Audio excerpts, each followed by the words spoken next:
Good afternoon, everyone, and welcome to our BAARN class on Introduction to Emergency Preparedness. I'm Tom Clareson, the project director of the Bay Area Arts Readiness Network project, and I am also a senior consultant in preservation activities at the Lyricist Network, which is a library, archive, and museum focused network. And today, this class is going to talk about an introduction to a variety of types of emergencies and disasters, and the steps and resources to start building a plan to help you battle against those. So, as we start, I wanted to mention, and these are over 2025 and beyond, a number of arts emergencies and disasters that have been happening that have impacted the U.S. We had Hurricanes Helene and Milton in the southeastern U.S. that caused great devastation, especially in North Carolina, where the Asheville arts community suffered a lot of loss but is building back up. We had a terrorist attack in New Orleans where a man drove a pickup into a crowd of people on Bourbon Street. This is something where it's a different type of thing than we usually might think of with an emergency. We had California wildfires that started in January 2025, and Molly Quinlan Hayes, my co-instructor, and I have actually been involved with some disaster planning for what's happening with continuing fires in the area. And there are new fires around LA and other areas.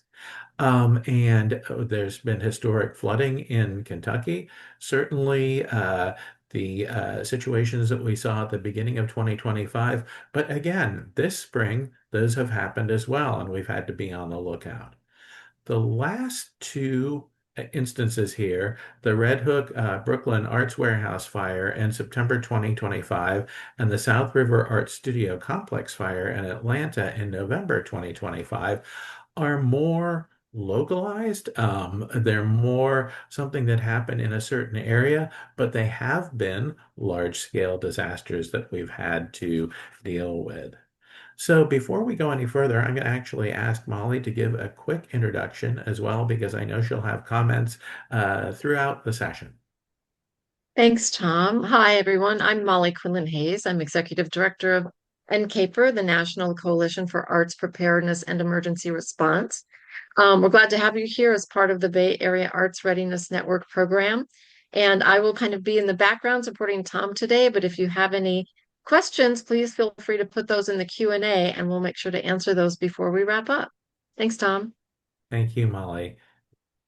So we also wanted to go back to talk a little bit about the whole situation that brought emergency planning to the forefront for artists and arts leaders. Really, we saw the COVID-19 pandemic had a very sudden but also substantial impact on the arts and cultural heritage sectors. And now more than ever has brought to light the importance of emergency planning.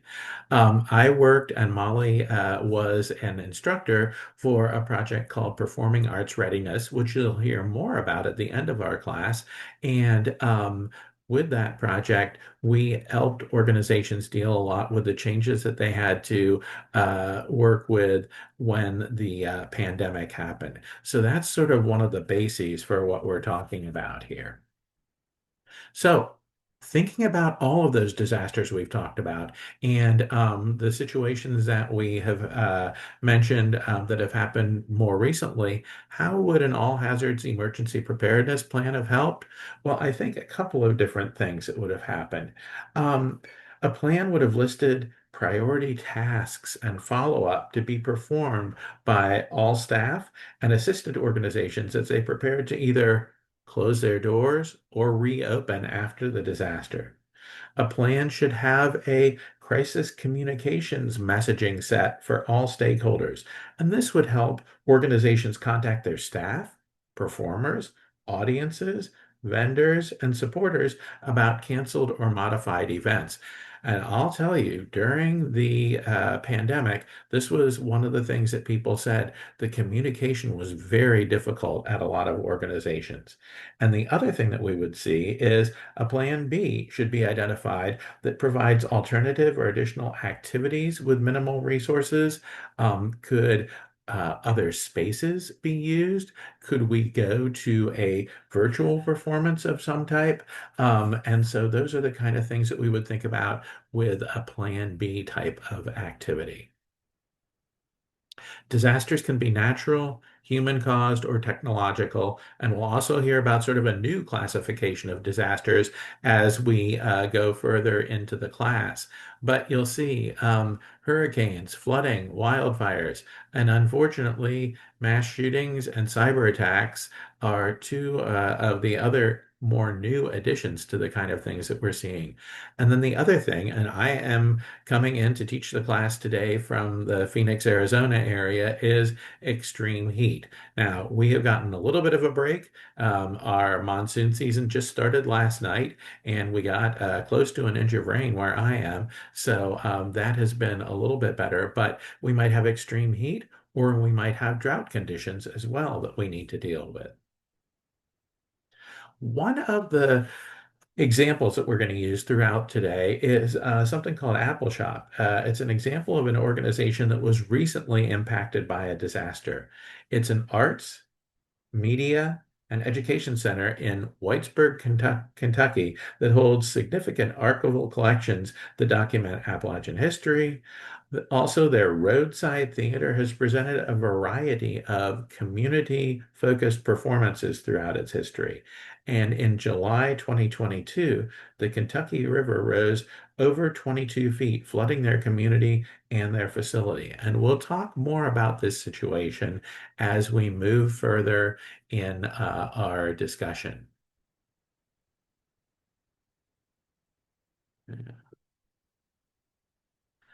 The other sort of side of the coin that I wanted to mention was maybe an example of a different type, more localized emergency. In June of 2023, the Charles Page High School Performing Arts Center in Sand Springs, Oklahoma, was hit by a storm that knocked out the power to the building.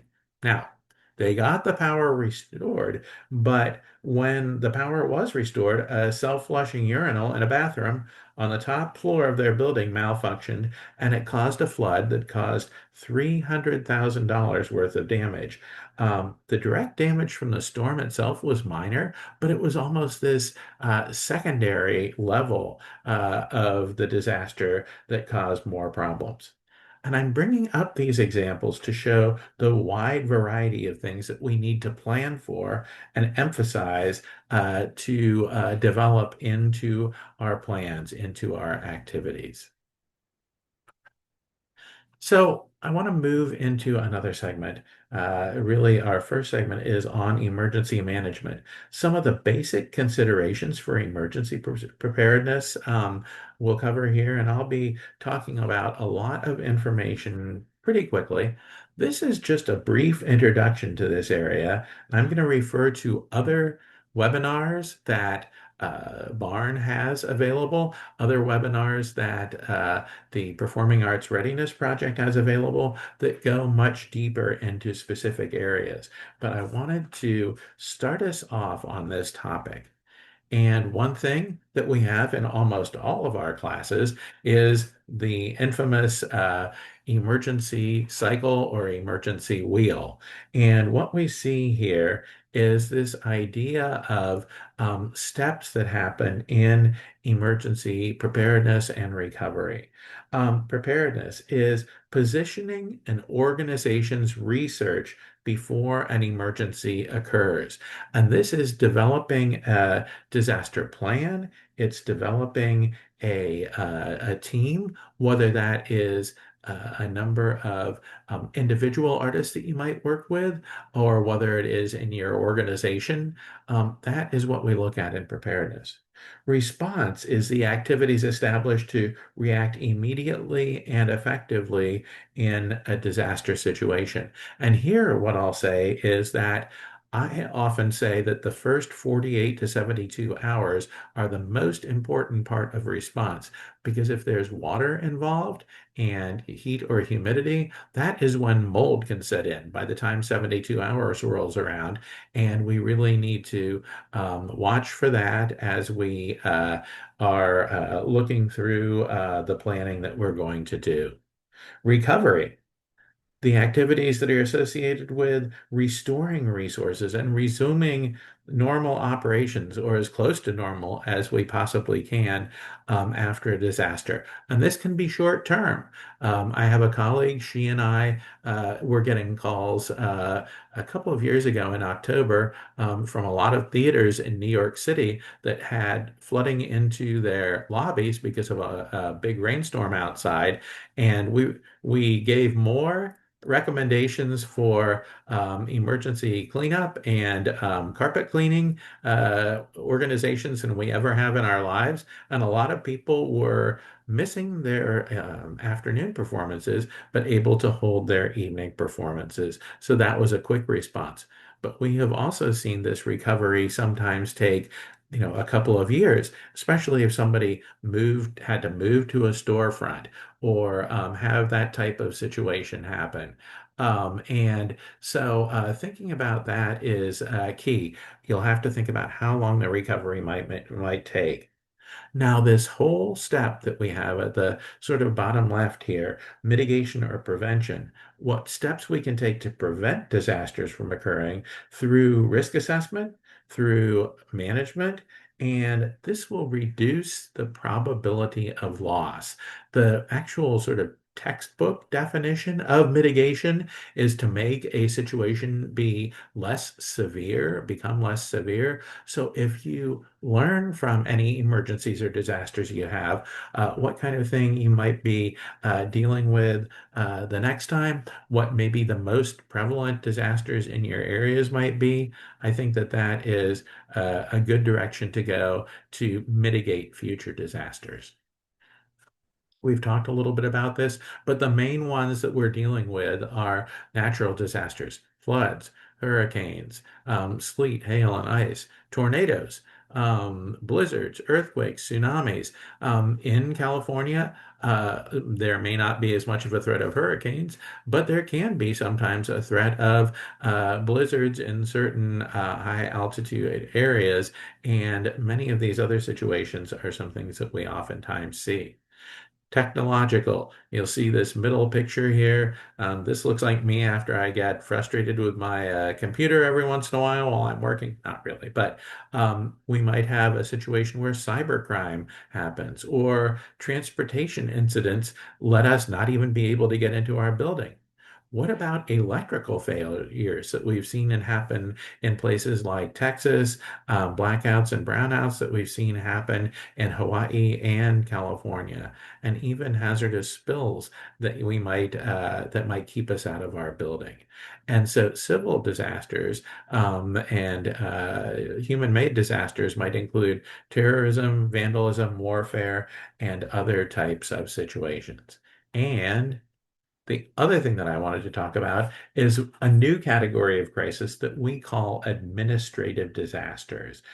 These might affect our practices, our organizations through funding cuts, sudden departure of key staff and the need to replace them, and other issues that you see here that might affect our continuing operations. And we've been hearing and seeing censorship of and attacks on artists are another area that we've been hearing more about recently. So thinking about all of these areas and building these into your plan, particularly if you've had any of these situations happen at your organization or to your practice. So why should we prepare for a disaster? I think that that can really be an area that can let us and let anyone who is working with us as far as funders, or if you're in an organization, your board, think about why we would spend some time to do this. An organization that's planned to respond to all phases and types of disasters will respond much more effectively than one that hasn't prepared. The process itself, and this is something Molly always says, is valuable for all staff as a learning experience. Without a plan, people will react unpredictably to a disasters. Some will make mistakes due to the fact that they don't have sufficient information or the incorrect information. Others might freeze or not react at all. Um, so emergency management is a tool in reducing the initial shock of a negative event that we might have.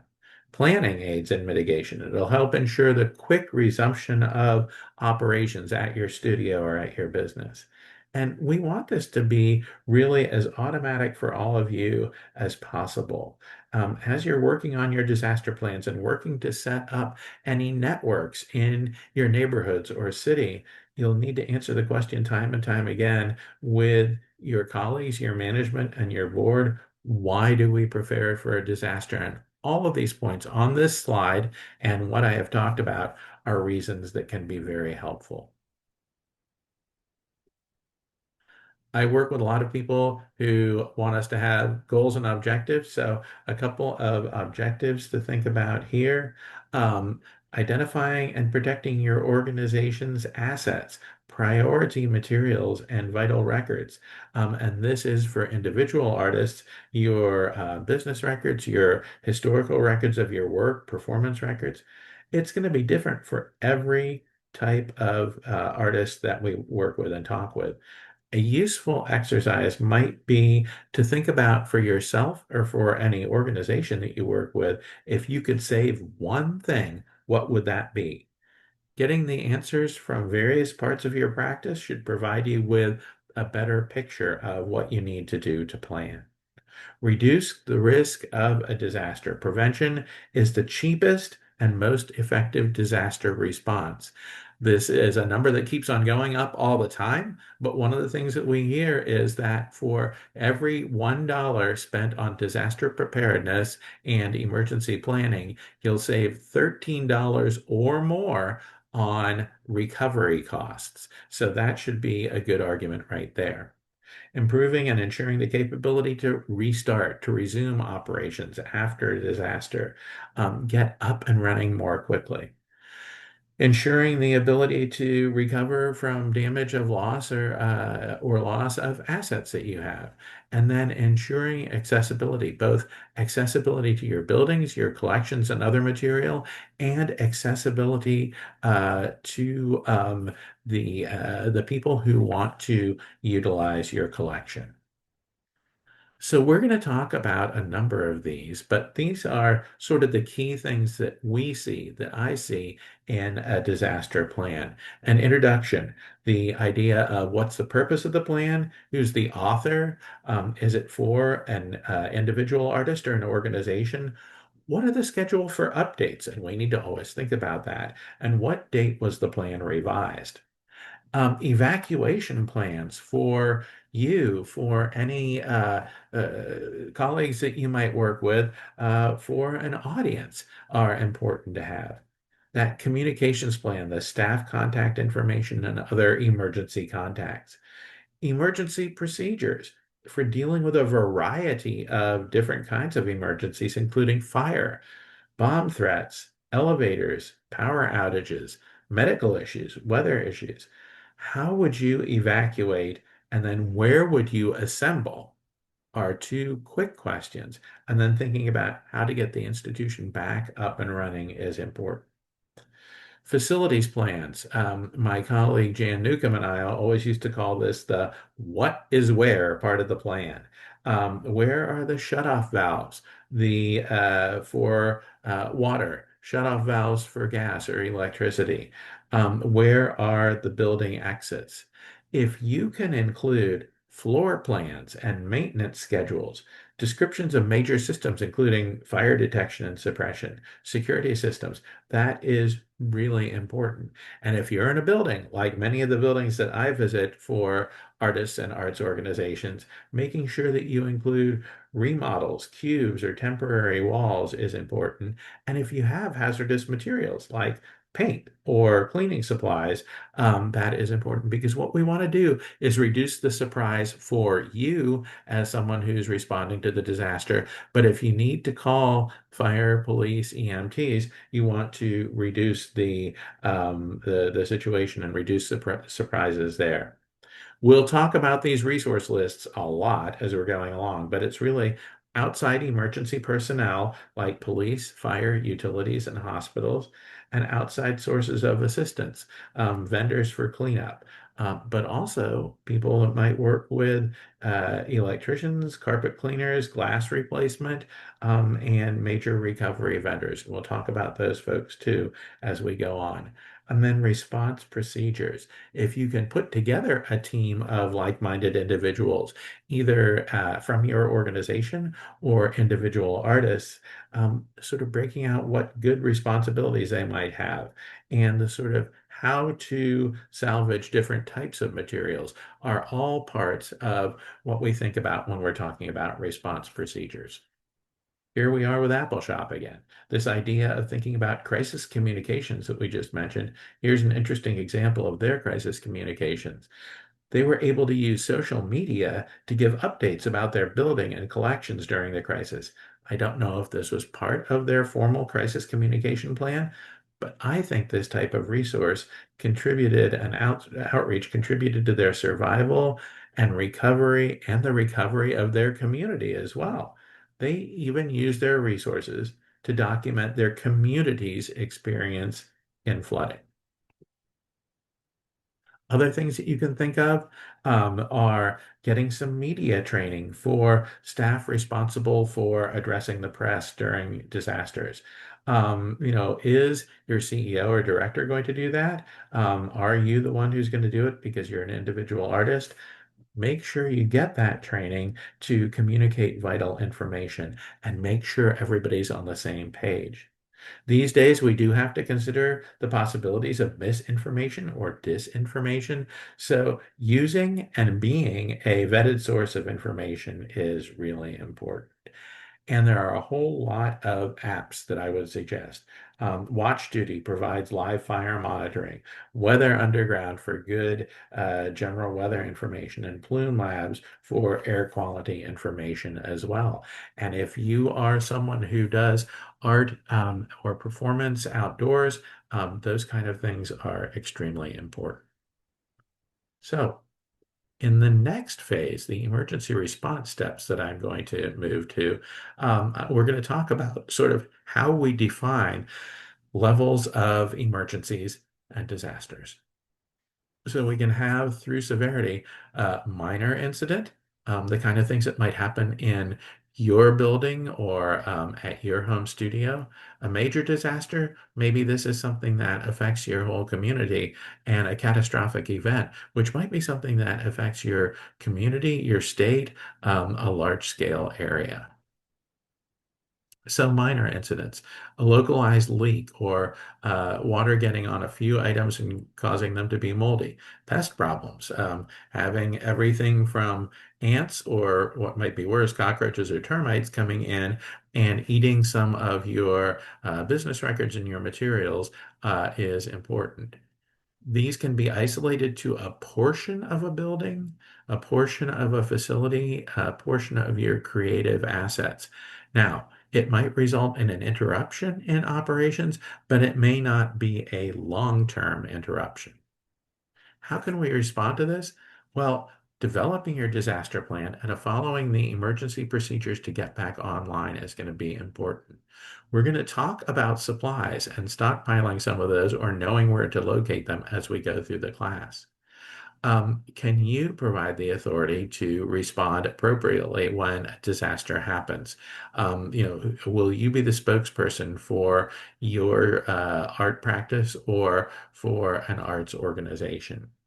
We'll talk a lot about documentation and documenting every disaster incident, every emergency incident, getting a little bit of narrative or photos of the situation down is really important. It can help you learn and mitigate those disasters as we go through them.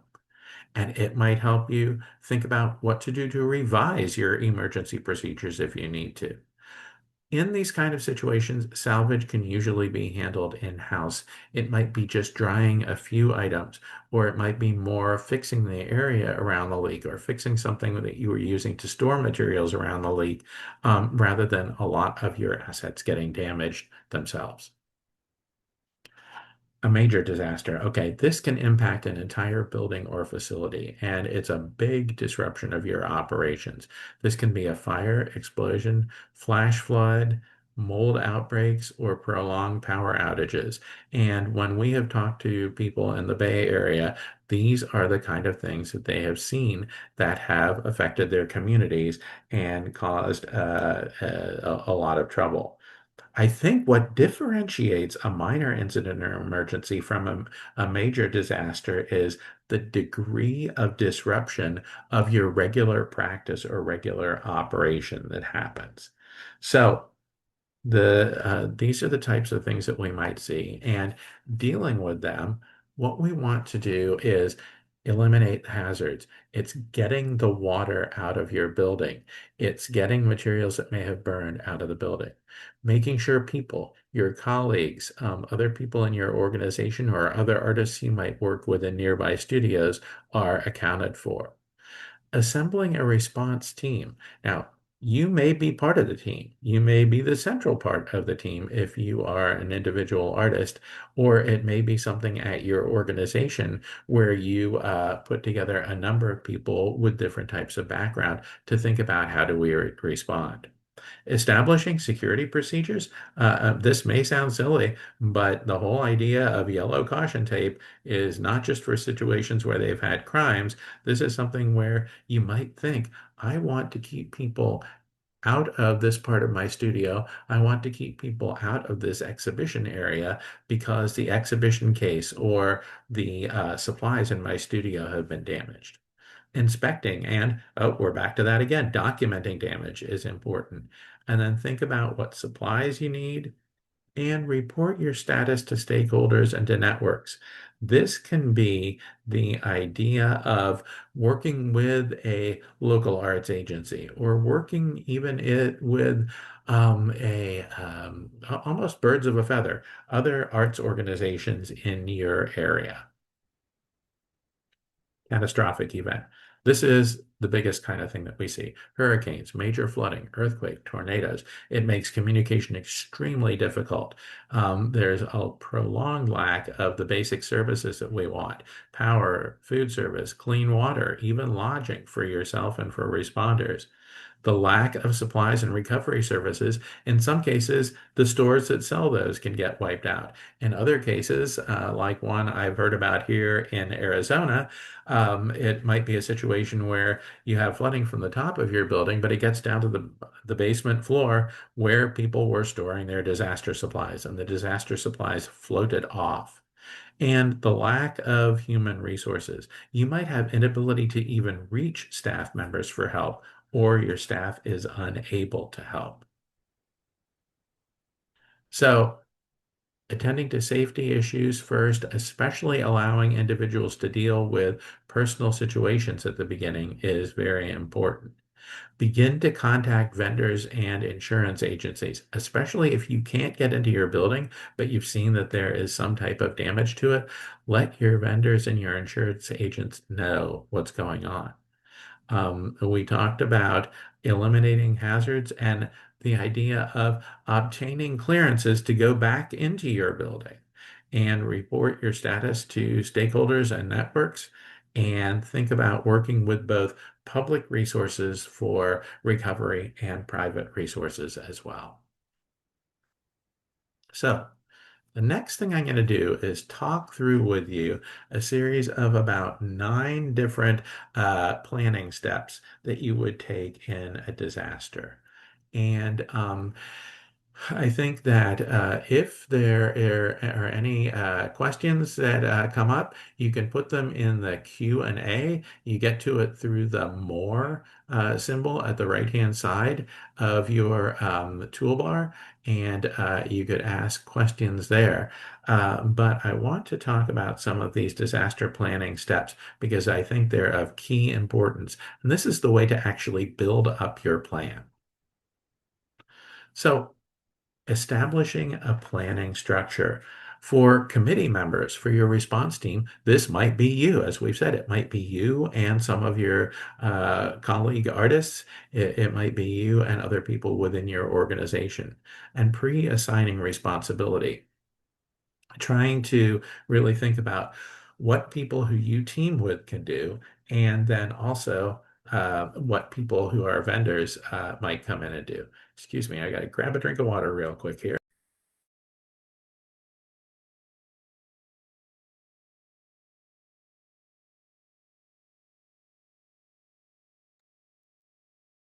Okay, I want you to be able to define the scope of your planning process.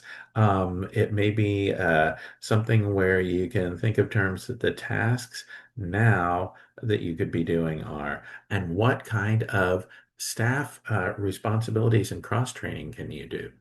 Define the scope of the planning process. What are you trying to accomplish? What do you want to mainly protect? And we'll look at that in just a minute. How often will your group, whether it's an internal committee or a committee of a number of artists, meet together? Setting a timetable for completion, establish some target dates for completion of the phases of planning. We've had a couple of people say, we want to have this plan finished by, Labor Day, or we want to have this plan finished. People in May were saying this to us.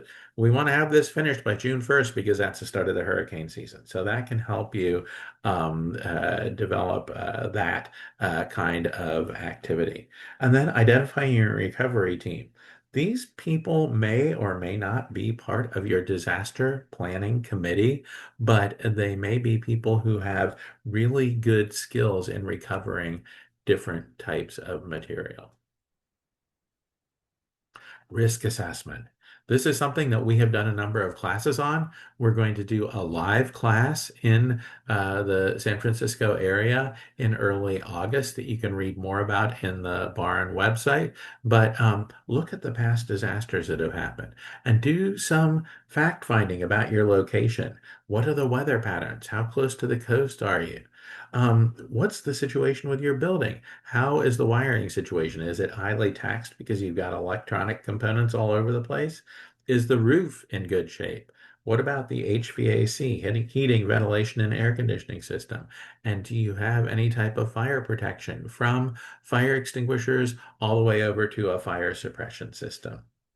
And then think about the inspections and maintenance schedules that happen on your building. This might be something where it's mandated by the city or the township that you're located in, but what also about the idea of setting these up for yourselves to make sure the roof of your building, the basement of your building, if you have one, is safe, and taking a look at that every 3 months or 6 months. For those of you who have collections, and many of you do, whether it is a collection of the art that you've created or whether it is a collection of your business records, that type of thing, think about the special needs of the collections. Knowing how to move things before an emergency is very important. Do you need to move artwork and instruments? We had a lot of people in the BAARN survey talking about damage to their instruments and needing to make sure that that does not happen. Costumes. Textiles deal with water and other types of disasters in various different ways, so we need to know how to deal with them. Even paper and digital materials and records and business records are important. What are your priority materials? You may not need to keep everything. You especially may not need to keep, say, beyond 7 years of your tax records instead of the 40 years of tax records we saw at one institution I visited. And what are the formats of your materials and collections? Because that can really help you think about the kind of things you need to do to save them. And we also want to talk about the location where you are, but the location maybe where some of the supplies that you need to recover from a disaster might be. I mentioned electronic records, and I think that it's really important to consider a combination of methods for protecting electronic vital records and business records based on their format, their available resources, your security equipment that you have, and security requirements. The basic method of protecting vital records is through duplication, dispersal, and protective storage. Dispersal is the planned distribution of copies of records and information to offsite locations. One of the things that we talk about a lot is something we call the 3-2-1 rule, having three copies of your data on at least types of media and one of them offsite. So on-site and offsite projection and protection is very important. Establishing your salvage priorities. The very key and most important thing that sometimes we don't talk about enough is health and human safety. This is the number one priority every time. You must have procedures for medical emergencies and evacuation for all of the staff, performers, audience, and other people that you work with. What are the irreplaceable items? Consider what these are at your organization or in your practice. Do you have availability of services and workers? This can be everything from volunteers who might be able to help in the case of a disaster to are there organizations that you can call? Are there vendors you can call? We've had people say we mark priority in a specific location or on our floor plans of where the material that the fire department has got to get out of the building when a disaster happens might be stored. And it's not an item by item decision. It's the idea of the types of assets you have in a certain area and which area of your building you're in. Okay, business continuity planning. What are the critical business functions? Payroll, personnel records, an inventory of your practice. That's important. This prioritizes the order of process to recover material, and it establishes the minimum resources necessary for essential functions and getting them back up.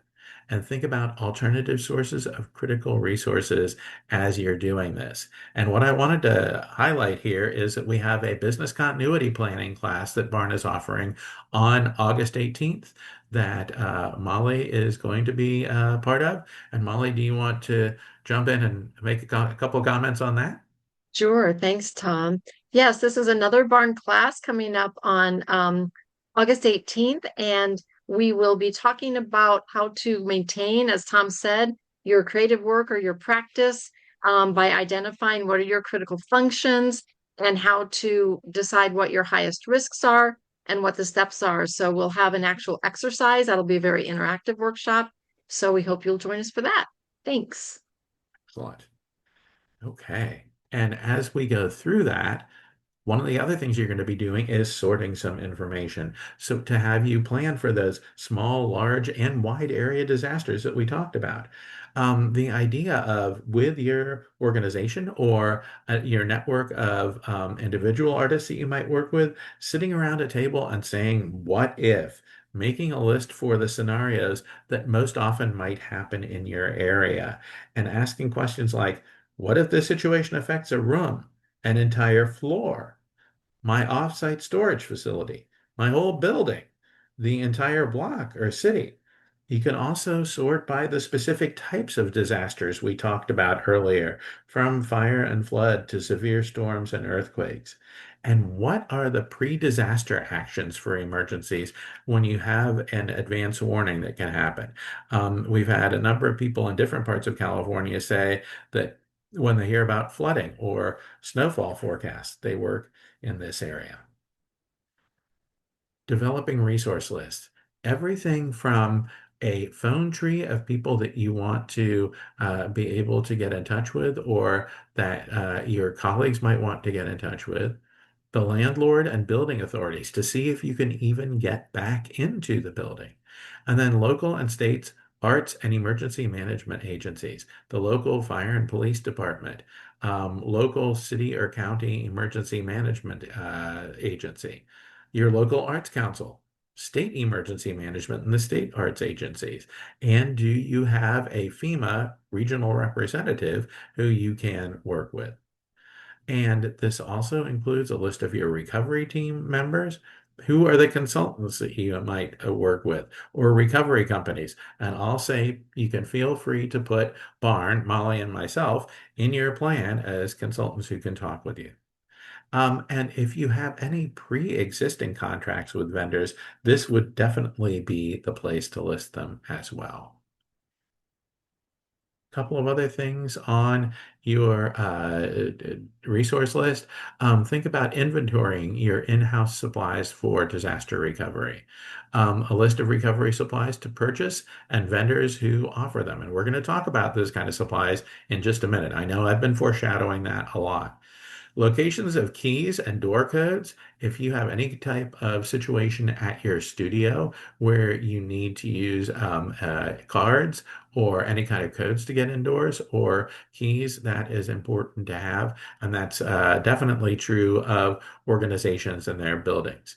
And here again, this idea of knowing where your floor plans are with exits. Fire extinguishers, utility shutoff valves flagged is really important. We did a series of classes in Los Angeles recently, and I also did one in Northeast Ohio, and people are starting to keep the floor plans in their disaster plans much more. I was really surprised to see the number of people who had those included.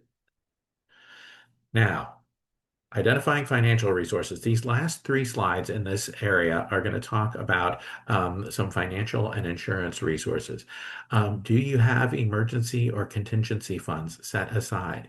Is this something that if you don't have it set aside, you can start now just in order to be able to purchase supplies or in order to be able to have a little bit of a head start if there is a disaster and a sudden downturn in your availability to work. How much funding is available in those funds? What can it be used for? Particularly if you're in an organization, can it be used for paying a vendor? Can it be used for other recovery that needs to be done? Who can authorize a payment? In Southern California, when there was an earthquake there, I heard about one university where the people who could authorize payments were all at an offsite conference, and it was very difficult. And some people had to pay out of pocket to get telecom equipment on campus to be able to contact the outside world after this disaster happened. If you can work out the red tape in advance and purchasing and accounting procedures could be simplified in the event of emergency, that will really help you get through the situation. Understanding the idea of financial and insurance resources. What kind of insurance do you have? Homeowners and renters insurance will typically not cover your business activities and assets.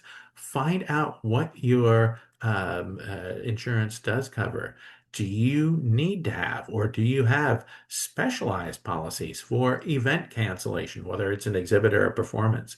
Business interruption insurance that might happen, like those theaters that we talked about, for a day or for a couple of weeks, and insurance to cover you and your work while you're on tour. We know that many of you are often on tour and performing in other places or exhibiting in other places. Does your insurance cover that? County, state, and federal emergency management and public and private arts funders can help as part of the financial resources, but all of these, there is documentation that's needed to be able to tap into them. No FEMA's rules. This is important. Reimbursement is only for what insurance won't cover. For nonprofits, there's money for stabilization of your buildings and grounds, debris removal, which might be needed even to get into your building, and emergency protective measures. For artists, something that's really great, and actually Molly and some of her cohorts at NCAPER were able to get this pushed forward. Tool and equipment replacement money for self-employed individuals. This is new, and it was something that until about 3 or 4 years ago was not around. So look at NCAPER's information about that, and you can ask about more things that can be done for that kind of replacement. But the other big thing that you need need to think about with FEMA is this must be part of a presidentially declared disaster area. Now, we've talked about first responders quite a bit, and I think building a relationship ahead of time, building a relationship with them now is really important. Invite them to tour your studio or your building. Share a copy of your emergency plan. Now, this might be redacted. You might have all of your colleague artists in the plan, but having a copy of the plan that talks about your building, your main things that you want to have saved, some of the key vendors you work with, that would be important to share as well. Take advantage of any training offered. We were recently in Los Angeles and we heard people saying that there was going to be some active shooter training that was available in the city. Actually, even tourniquet and stop the bleed type of training. And they were going to take advantage of that. I've seen people take advantage even in classes that I have taught where I asked people to raise their hand. There were 40 of them there. Only three had ever actually practiced on or used a fire extinguisher before. So we threw away the rest of my workshop agenda and we did a training with the local fire department on how to use a fire extinguisher.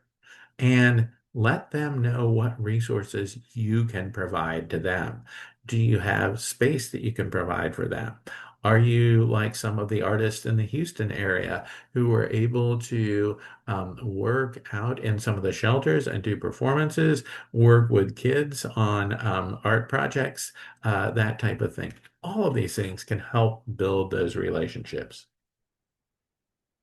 This idea of building relationships and community support, another great example. With Apple Shop, they provided vetted information about resources. This is a X post, a Twitter post with a link to resources. And their radio station was also able to provide vital information during and after the flooding. And so thinking about using it may even be that you open your building up for a shelter or as an information hub for the public during a disaster. In New Jersey, especially around the time of Superstorm Sandy, we saw a lot of theaters get back online quickly, and they were able to provide everything from cell phone charging, place to get a warm cup of coffee, or also the idea of a place where you could meet with your FEMA representatives. All of those things were available there. Compiling your disaster plan. You heard about all those different portions and things that you should look at. Well, take a phased approach. Set a realistic set of goals and timeline. I don't want you to try to finish this in a week or even a month. I think a quarter, if you start, mid July, maybe looking at having something by mid October before the season change then would be good. Track your progress. What else do you need to build in? Keep the contents clear, reliable, and up to date, and get help from colleagues using regional resource people and the web, and we'll talk about those in just a minute.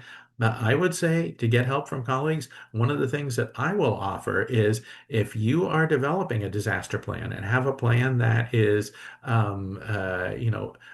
something that you want some input in before you move forward on changing it, or if you say, hey, my plan's in pretty good shape right now, either one of those cases, please feel free to send us a copy of your disaster plan, and we can do some work to review it.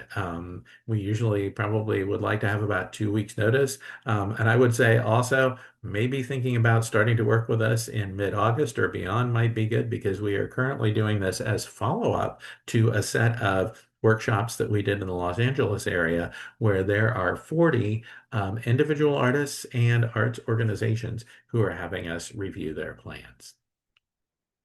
All right, for our last section, we are definitely on the home stretch. And please feel free if you want to put any questions you have in the Q&A, and Molly and I will try to work on those at the end of the class. But we wanted to talk about a couple of resources that can help you build your plan. So there's been a list that Molly in has had together for a number of years, and she has appeared again. I love this list because it's things that you can do now that are relatively simple. And so, Molly, do you want to talk through this one? We can do that. Sure. Yeah. These are things that you could just kind of pick and do them, once a week or on your lunch hour. Some are a little bit quicker than others, but they include doing a 360-degree view of your facility in pictures and video. What this does is it provides you with a visual representation of all of your possessions and the space and the condition that they're in. And this is something that could be helpful to you if something is lost or is damaged. You have it for insurance purposes, you have it for fundraising purposes. So just a walk around with your smartphone.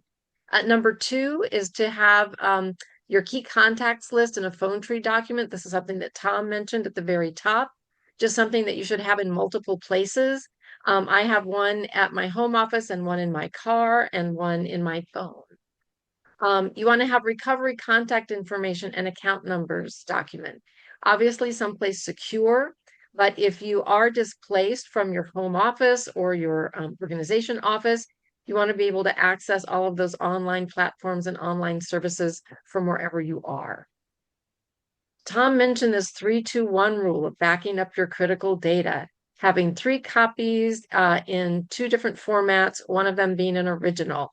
I know people who send one of these copies to their mom out of state, so that it is literally outside of the likely hazard zone. Building an emergency reserves fund. My old colleague Katie Malone would say, put this money away. It's not for the pizza guy. You tuck that away, whether it's literally you want some cash in your house or in the bank. But even just a little bit, if you add to it, goes a long way. And when you have something like a Hurricane Helene, where the power is down, vendors and stores they're not able to take cards. So having some cash to do basic transactions like food and gas is important. Having a camera and or video on site, again, so that you are able to document changes in the condition of things. Doing a walkthrough of your own space regularly, just walking around. And this is where the risk assessment class that Tom recorded earlier and you can find on the BAARN website is great, but just to figure out where there are physical risks. Everything from overloading your power strips to looking for potential water leaks on your ceiling, just making sure that you can mitigate any of those risks that either would be hazardous to you or hazardous to your materials or technology. Number 8 is one that we see as a big gap in the field, which is making sure that whenever an artist is in a new space or if you run a space, when a new artist comes in, making sure you have a conversation about safety and security. If you're performing in a new space, do you know where the exits are? Do you know who the stage manager is and how they're going to direct you to make steps if you need to evacuate, etc. Number 9, most contracts have a standard contingency or force majeure clause if the event is canceled, but make sure that you have that and that you understand what your rights and obligations are. Usually this is it washes the plate clean for both parties, but it's just good to know what your rights are and what you are have access to if something is canceled or rescheduled. And lastly, an alternative facilities list. Even if this is just having an agreement with another artist that works in the same medium that you do, or another arts organization that's close by. But again, if you're displaced or if your space is suddenly out of commission, what is some place that you don't have to go in and negotiate, but ahead of time you've made an agreement that you could come in and work in their space if you need to. So top 10 things you can do, just tick them off the list. Thanks, Tom. And thank you, Molly. The fact that you did that so concisely is good because this is a slide where I sometimes get stuck telling a lot of good stories, but it takes a little while. So thanks for that. We wanted to also talk about a couple of other outstanding resources that are out there. The Alliance for Response, that is led by the Foundation for Advancement in Conservation, links cultural heritage and emergency response representatives and artists together. They have reached now, I think, over 1,000 museums, libraries, archives, and arts institutions in 30 regions around cities or parts of the country. And these alliance groups are starting to work with performing arts groups and individuals around the country. They have everything from, disaster practices that they do in Atlanta to the idea of having a supply cache for disaster supplies. So you don't have to buy your own supplies, but can use part of a cache in another case. So I wanted to talk about those supplies before we wrap up. The idea of having enough supplies to last at least the first 24 hours of a larger disaster until more supplies can be shipped or until you are in a situation to be able to fully take care of yourself and your studio. Some supplies that you have may be designated just for disasters, the ones that might be used in non-disaster times are a wet dry vac, but those will sure come up helpful in a disaster situation. Some things can be provided by a vendor, either equipment or services, and templates like inventory control lists and assessment forms that are helpful can be in there as well. And we have some publications and resources on these disaster supplies at Lyrasis at my organization's site as well. So here come some of the things that you could see. Gaylord and University Products are people who have worked in the past a lot with libraries, archives, and museums, but we see them working with arts organizations and individual artists as well. The personal protective equipment and safety equipment for yourself to make sure that you're not getting wet, you're not getting muddy, etc. Cleanup, everything from paper towels to mops, documentation, the idea of having a clipboard for some of the forms that you might want to have. And you have a flashlight and some batteries as well. And then polyethylene or polyurethane sheeting, duct tape, deli wrap even, and this kind of thing that they have here called a rest cube. This is something with corrugated plastic, and it can be very helpful as well. So these are the kind of things that you can either buy assembled or you can look at some of the resources out there and assemble it yourself. So, just a couple of useful links. Definitely want to talk about our website at BAARN, which has information about other classes that are coming up. One of the things that I wanted to mention was the whole idea of risk assessment. We have a live class on risk assessment that will include a building walkthrough on August 5th, and more information about that is ready at our website. Surf Plus, the Craft Emergency Relief Fund Artist Safety Net, has great information for individual artists and craftspeople. The Entertainment Community Fund has a lot of good information on actually healthcare, self-care, insurance, etc. And then another area where Molly works closely with is the New York Foundation for the Arts, Artist Emergency Resources. And this is another really good, not just New York focused, kind of resource for the field. There are tools out there for creating a disaster plan. The D-Plan Arts Ready tool, an online planning tool that is available, is something that can help you go through steps of risk assessment in order to think about what risks are the biggest ones at your facility. And then my former project, the Performing Arts Readiness project, had sample emergency plans, about a dozen of them that are available online. And I think that fairly soon we'll have some plans that Molly put together for our Los Angeles project that we will add to NCAPER's general website. So we continue to build some of these samples that are out there. Now, we don't want you to say, oh, I'm going to take this whole cloth and use it. And what we want you to tailor it and customize it to your own facility, your own practice.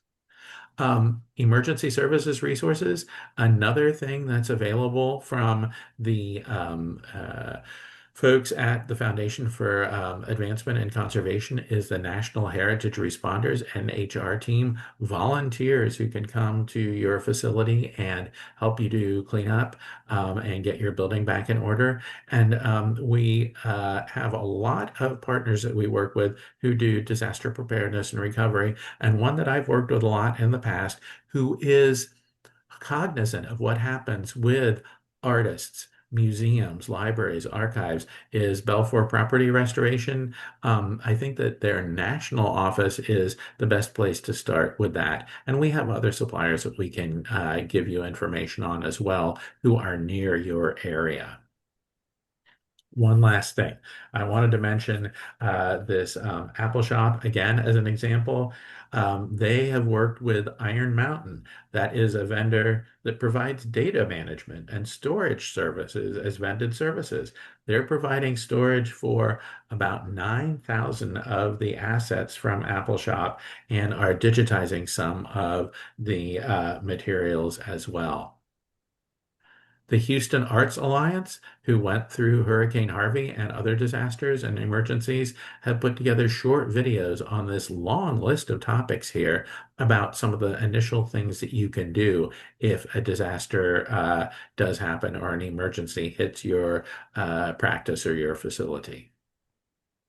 We have, as I mentioned, the Performing Arts Readiness webinars. There's actually, these are the ones that are the most used, but there's also probably almost 10 more that are available. They're 90-minute to 2-hour in-depth live webinars that we have recordings of that you can reach through the NCAPER website. And so, last steps, next steps. The couple of things that I wanted to mention are that we have some more classes coming up. This idea of a guided tour of an emergency. There's so much information out there. We barely touched on it in this class, and this is a great one for you to think about. Risk assessment, we said, sorry, I gave the wrong date before. So it's Tuesday, August 4th, that it's going to be in San Francisco. And this is actually something where we're going to do hands-on walkthrough of a facility, leave with worksheets for your own studio, office, and facility assessment. It really is something that you can, and I've had a lot of people who have gone through this class use the very next day. And then Tuesday, August 18th, there is going to be a class that we have on business continuity. When disruption strikes, how do you keep going and how do you keep revenue flowing, carry out your mission, and secure artistic and other assets? Molly started to talk about this, and this is something that we will focus on in this class. So we're going to have classes continuing approximately every 3 weeks on demand, and we'll also have recordings of those classes that are available as well.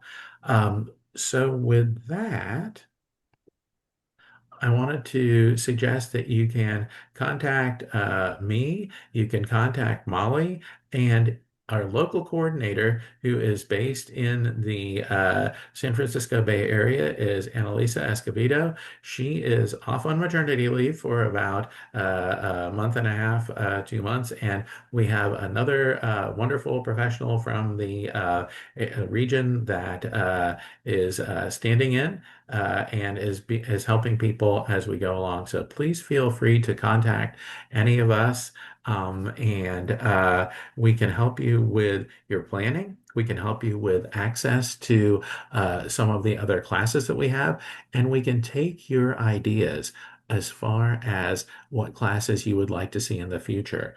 And the other thing about that is, I know you sort of had a pre-class evaluation, and if you could do the post evaluation that we'll be sending out.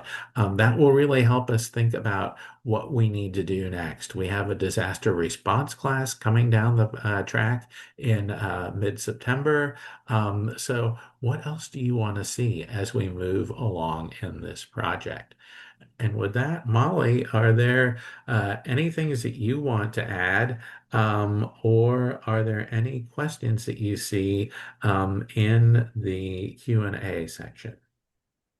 Thank you, Tom. I don't see any questions right now, but I will just put in a plug to say that these classes are one of three elements of the BAARN program to help build a strong infrastructure in the Bay Area for artists and arts organizations. In addition to classes, we are building a series of networks, hopefully one in each of the 10 counties that the Hewlett Foundation supports. And these are response networks so that you can immediately have and be part of a group of people who can step up and support each other in crisis.